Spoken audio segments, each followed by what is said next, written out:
Olá, boa noite. Ministério Público instaura inquérito para investigar vazamento de óleo no litoral norte. Após vistoria, Corpo de Bombeiros autoriza a reabertura do Teatro São Pedro. Aumento da expectativa de vida entre gaúchos eleva o risco de câncer. Medo da gripe A esgota vacinas e faz crescer a procura pelo antiviral Tamiflu. E a expectativa para o evento que reúne aqui em Porto Alegre tatuadores do Brasil e do exterior. Você vai ver agora os principais fatos do dia na capital e no interior do estado.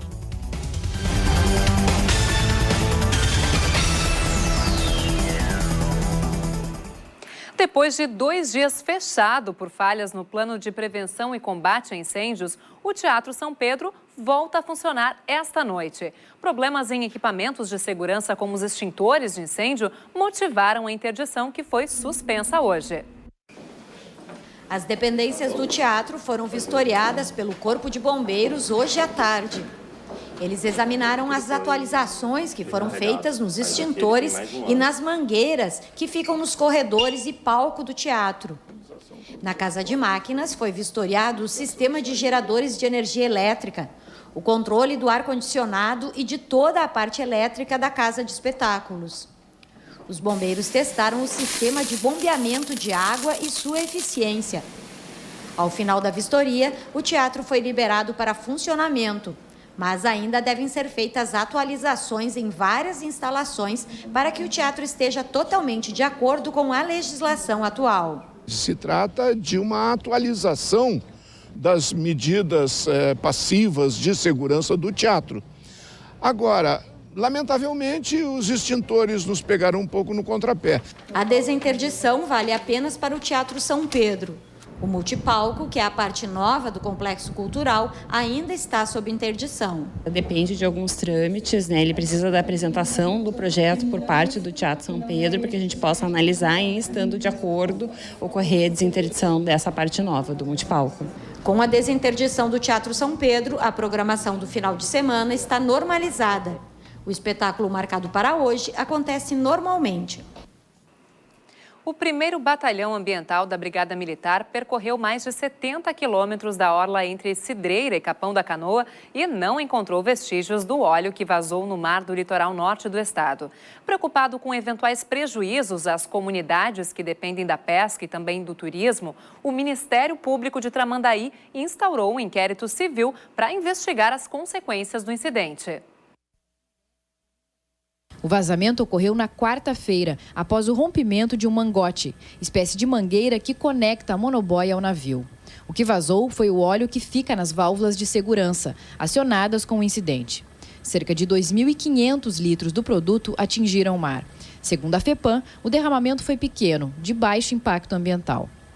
Retornamos a fazer um sobrevoo no final da tarde, o que se mostrou que a mancha já estava bem mais dispersa. Então, assim, com certeza, foi um pequeno acidente de baixo impacto.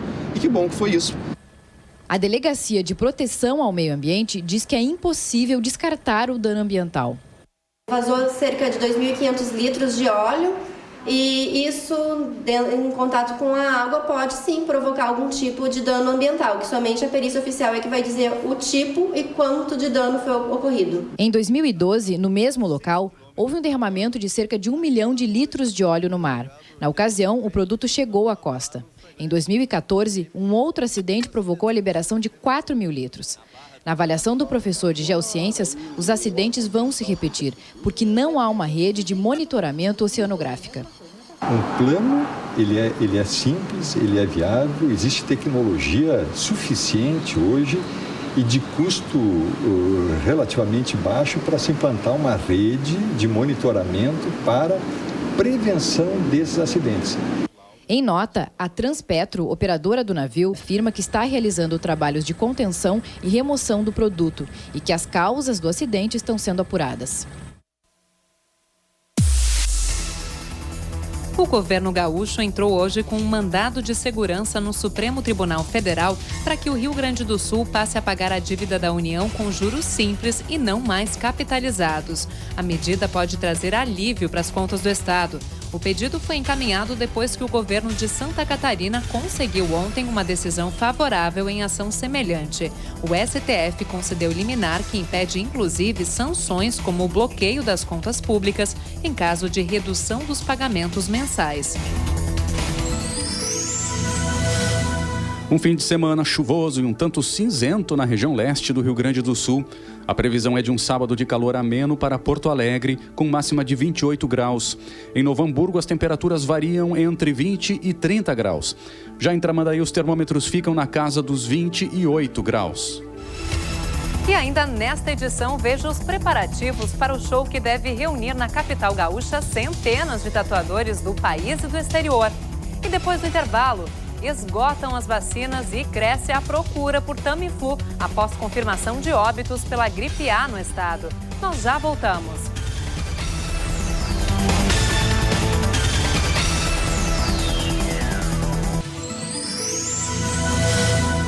A previsão para o fim de semana na região sul é de tempo chuvoso e temperaturas mais baixas que no resto do estado. Em Bagé, os termômetros marcam entre 19 e 25 graus. Pelotas tem variação ainda menor, mínima de 20 e máxima de 24 graus. Já em Rio Grande, a temperatura não passa dos 23 graus neste sábado e deve cair um pouco mais no domingo. A Receita Federal abriu hoje a consulta para o lote de restituições residuais do imposto de renda. Fazem parte desse lote mais de 115 mil contribuintes que caíram na malha fina entre 2008 e 2015, mas que já acertaram as contas com o leão. As restituições somam 230 milhões de reais, valor que será depositado no dia 15 de abril. Para saber se teve a declaração liberada, o contribuinte deve acessar a página da Receita na internet ou ligar para o Receitafone 146. A corrida para as clínicas privadas atrás da vacina da gripe esgotou os estoques na maior parte dos estabelecimentos da capital. E agora o que começa a faltar também, a ter grande procura, na verdade, é o Tamiflu, remédio que combate os sintomas da gripe. O medicamento está disponível na rede pública tanto para os pacientes do SUS como para os particulares. O cartaz está na porta. Não adiantou o Paulo Roberto convencer a esposa Ivani de fazer a vacina contra a gripe hoje. Eu trouxe ela hoje. Ela não quis ir, estou empurrando, tá? Aí ela veio hoje, só que não tem. A sala de espera também já não está lotada como antes, mas o telefone... Não, senhora, não temos. Aqui, na maior parte das clínicas privadas de vacinação de Porto Alegre, as doses acabaram. Novos lotes só na semana que vem. Nós nos planejamos, sim, mas nunca imaginamos que íamos fazer em uma semana em torno de 4.000 doses. E também nunca pensamos que nessa época já não teria vacinas para adquirir. E não são só as clínicas privadas que estão com os estoques zerados no caso da vacina contra a gripe. Também nas farmácias está em falta o principal remédio usado no tratamento contra a H1N1. Não tem o seu Tamifir, que é o nome genérico do Tamiflu, nas principais redes de farmácias. E nem adianta tentar encomendar o medicamento, que custa mais de R$230. Normalmente a gente tem em estoque sempre uma caixa, né? Mas como o laboratório é falta hoje em dia, por mais que eu tente encomendar para a distribuidora, não há estoque. Neste caso, o setor público chegou na frente e os estoques estão abastecidos nas farmácias da rede municipal. E qualquer cidadão com indicação médica do SUS ou particular para o tratamento contra os sintomas da gripe A pode pegar o medicamento. Para retirar precisa da receita médica, a gente está pedindo que seja em 2 vias, para uma ficar retida nas farmácias. E só a receita, né, adequada, prescrita corretamente, com a apresentação específica, porque a gente tem 3 apresentações do Tamiflu. Os especialistas alertam que ficar atento aos sintomas é importante, mas a melhor medida hoje é a prevenção do contágio. A necessidade de manter os ambientes bem ventilados, de evitar ambientes muito aglomerados, né? Cobrir o rosto, preferencialmente com o braço, se vier a tossir, ou espirrar, para evitar a transmissão para outras pessoas, né? E também lavar as mãos com bastante frequência.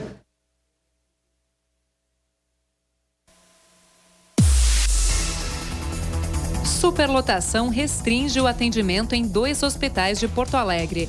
Desde a manhã desta sexta-feira, o Clínicas e o São Lucas da PUC atendem apenas casos de urgência. A orientação é para que os pacientes procurem os postos de saúde quando o quadro não for grave. No momento, a emergência do Hospital de Clínicas atende 139 adultos para 41 vagas.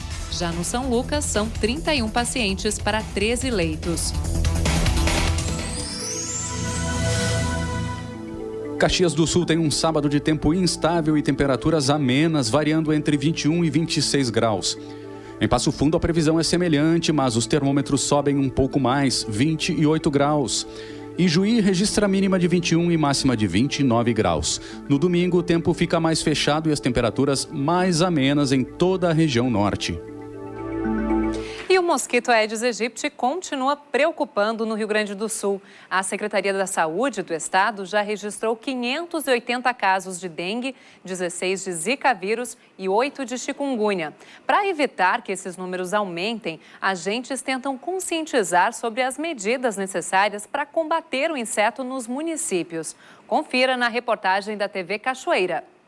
Entulho, muito entulho, sobras de madeira, telhas e pedaços de bicicletas. Tudo em um só terreno. Esse é apenas um exemplo do que está sendo encontrado e recolhido pela força-tarefa criada pelos agentes de saúde e de endemias do bairro Noêmia. Tem muito pneu, né? A nossa maior preocupação era isso, os materiais que estão acumulando água. Que tem todo tipo de material, mas a nossa maior preocupação é essa, por causa do mosquito. A agente de endemias, Cristiane, e os agentes de saúde, Carla, Flávio e Eveline, decidiram unir forças a partir da realidade que encontram no dia a dia, visitando as cerca de 3.000 residências do bairro. Muitos materiais acumulados nos pátios, muito entulho e grandes possibilidades desses locais abrigarem criadouros do mosquito Aedes aegypti. As pessoas não tinham destino para dar para aquele material. Por ser muita quantidade, não era questão de algumas garrafas, alguns baldes, algumas coisas. Era um acúmulo muito grande de material. Com o apoio da Secretaria do Meio Ambiente, a força-tarefa se completou. Depois de passar orientações aos moradores, o recolhimento teve início. Em apenas uma manhã de trabalho, em cerca de 6 ruas aqui do bairro Noêmia, foi coletada essa carga toda de pneus. Hoje a coleta foi só de pneus. Nos próximos dias, outros tipos de materiais serão recolhidos. E a ação vai se estender no bairro por mais cerca de 3 meses. A gente espera que a comunidade cachoeirense, que todo mundo, que essa iniciativa não fique só aqui no bairro, que isso se ramifique para todos os outros bairros, os outros colegas agentes de saúde se coloquem à disposição da comunidade para que a gente possa fazer essa prevenção no bairro, na cidade. Para que novos mutirões sejam realizados, é preciso que os moradores se mobilizem e busquem a parceria do poder público. E um estudo feito no norte do estado busca melhorar a qualidade de vida de pessoas com diabetes tipo 2.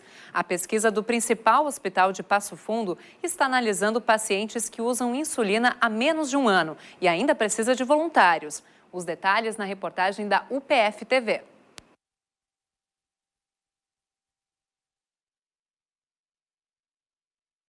Na sequência, a gente tenta rever, então, essa reportagem que fala sobre essa pesquisa lá do norte do estado. E agora a gente vai fazer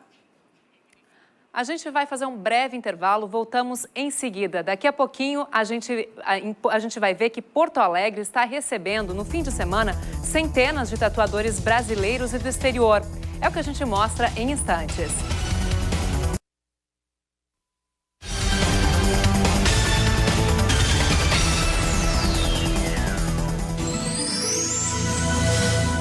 O sábado ainda pode ter curtos períodos de céu claro em Santa Cruz do Sul, mas no domingo o tempo fecha. A máxima prevista para amanhã é de 29 graus. Em Santa Maria, céu nublado e pancadas de chuva a qualquer hora no fim de semana. No sábado, os termômetros marcam até 29 graus. A previsão é a mesma para a Cachoeira do Sul, mínima de 21 e máxima de 29 graus amanhã.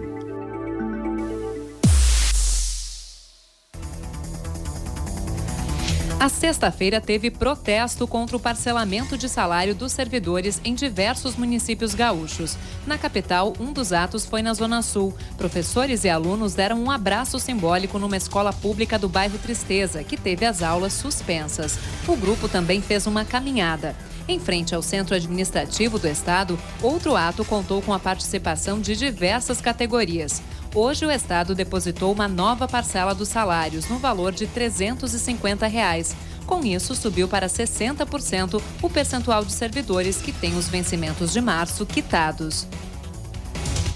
E agora sim, a gente vai exibir a matéria que fala sobre um estudo feito lá no norte do estado que busca melhorar a qualidade de vida de pessoas com diabetes tipo 2. A reportagem é da UPF TV. Uma doença que merece cuidado. Quem tem o diabetes tipo 2, o organismo produz insulina, mas ela não exerce a função adequada, alterando os níveis de glicose do corpo. O diabetes tipo 2, que é 90% dos casos, quer dizer, a grande maioria, ele ocorre depois dos 40 anos, na maioria. E acomete mais pessoas que tenham antecedentes familiares com diabetes e que sejam gordos, principalmente na região da barriga, gordura abdominal. O Hospital São Vicente de Paulo, de Passo Fundo, através da Unidade de Pesquisa Clínica, está realizando estudos sobre novos medicamentos para o tratamento do diabetes tipo 2. E para produzir a pesquisa, o hospital está procurando pacientes adultos que tenham a doença e que usam insulina há menos de um ano. É uma pesquisa que ela é o que a gente chama de um estudo observacional, então são pacientes que a gente não vai haver uma intervenção específica no tratamento deles, e sim um acompanhamento, uma orientação. Fizemos pesquisas com medicações novas que estão sendo testadas e depois de, se bem aprovadas, elas entrarem no mercado, né? Cada medicação tem um efeito, uma atua no fígado, outra atua no esvaziamento do estômago, outra atua na perda de glicose pelos rins. Então a gente está procurando fazer estudo de cada uma especificamente e ver se tem algum efeito protetor sobre o paciente com diabetes. Esse é um projeto multinacional, realizado em vários lugares do Brasil e do mundo. Os voluntários que participarem serão beneficiados. A vantagem para esse paciente ao entrar no projeto de pesquisa ele vai ganhar alguns exames específicos, né, exames de glicemia, algum acompanhamento específico referente aos exames e o acompanhamento médico, né, em algumas visitas. É um estudo limitado, num período de 40 dias. Então, justamente para saber quais são os hábitos desse paciente em relação ao diabetes mellitus e ao tratamento com a insulina. Os pacientes que ingressarem serão avaliados por um grupo de pesquisa especializado e os resultados serão analisados por médicos do Brasil e dos Estados Unidos. Para participar, é preciso seguir alguns critérios. São pacientes iniciando o uso de insulina há menos de um ano ou agora, estão para iniciar. E tem que ter um valor de hemoglobina glicada, que esse é um exame específico para medir o açúcar no sangue. Então, é um valor máximo de 12.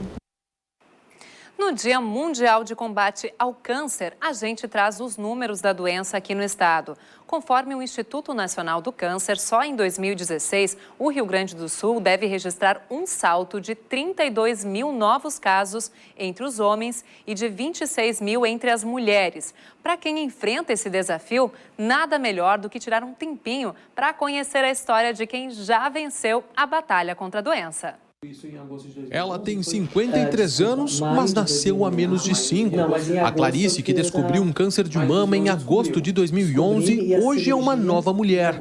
Renascer em meio à dor não foi fácil. Tirou um seio, fez quimioterapia, perdeu os cabelos, ganhou os cabelos. Foi a luta, não desistiu. A gente tem que lutar, não pode baixar a cabeça, tem que ir atrás, tem que melhorar e tem que se ajudar muito, Mas é complicado, não dá para dizer assim, tem que ter muita força de vontade.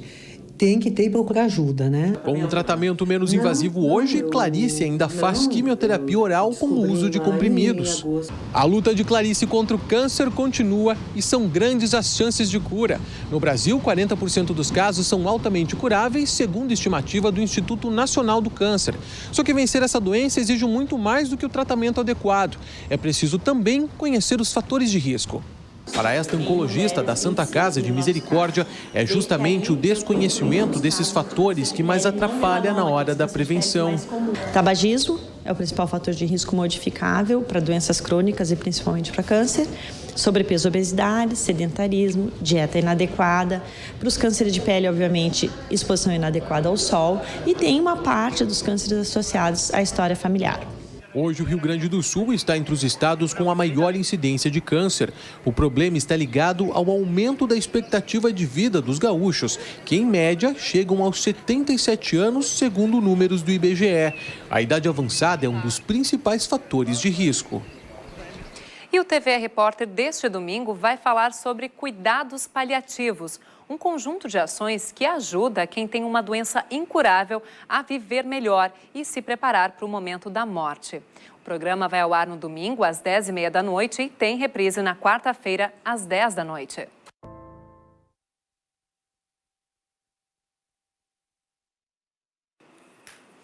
Então, TVE Repórter falando sobre esses cuidados paliativos este domingo. Um momento difícil, mas que é importante também discutir esses cuidados. E agora a gente fala de um festival no fim de semana que vai movimentar Porto Alegre. É um evento nacional de tatuagem. Cerca de 400 tatuadores de todo o Brasil participam da 6ª edição do Tattoo Show. Paciência, paciência e mais paciência. A Josiane quer uma arte personalizada nas costas. Mas isso leva tempo. É uma coisa que só eu vou ter e é pro resto da minha vida. As mulheres são as que mais fazem tatuagem no Brasil, segundo um levantamento realizado pela internet. Quase 60% dos brasileiros que buscam essa forma de expressão são do sexo feminino. No manejo das agulhas, elas também estão na linha de frente. Fazem 13 anos já que eu estou no mercado, que eu comecei. Estou começando a gatinhar agora, na verdade, né? Cada dia que passa é um aprendizado a mais e assim a gente vai seguindo. Os mais novos e os mais antigos, tentando sempre acertar e fazer melhor, né? O mercado da tatuagem é promissor. A procura faz a atividade crescer 20% ao ano no país. Crescendo faz um tempo porque a tatuagem hoje tomou um rumo diferenciado a nível de arte. Hoje é muito mais artístico e menos denegrido a imagem, pelo fato de a gente conseguir fazer trabalhos muito mais expressivos, menos grosseiros e com acabamento excepcional. Tatuagem pequena ou grande, de qualquer modo, a beleza artística na pele não pode virar um problema de saúde. E é um risco de vida para ele, é um risco de vida para o meu trabalho, então tem que ter todo um cuidado na hora do equipamento, ser estéril, ser descartável, embalado. O Tattoo Show vai até domingo, das 10 da manhã às 10 da noite, no edifício garagem do estádio Beira Rio. A entrada custa R$15, mais 1 quilo de alimento não perecível. E nós voltamos na segunda-feira, às 7 da noite, com novas informações. Uma boa noite para você, ótimo fim de semana e até a semana que vem.